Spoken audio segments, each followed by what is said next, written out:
ফজরের 2 রাকাত সুন্নত এ পুরো দুনিয়া আর দুনিয়াতে যা কিছু আছে সব কিছুর চাইতে উত্তম।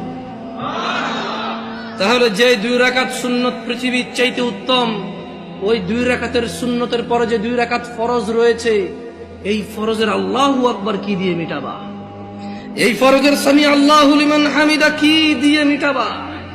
কত টাকার মালিক হয়েছে তুমি নামাজের কাফারা দিবা, যেখানে সুন্নত 2 রাকাতের মূল্য পুরো পৃথিবীর সমস্ত সম্পদ বিক্রি করে যদি একটা স্বর্ণ কিনা হয়, ওই স্বর্ণকে যদি, এটা আমি ব্যাখ্যা দিচ্ছি বুঝার জন্য সহজে, ওই স্বর্ণকে যদি 1 পাল্লা রাখা হয় আর ফজরের 2 রাকাত সুন্নতকে যদি 1 পাল্লা রাখা হয়, ফজরের 2 রাকাত সুন্নত ভারী।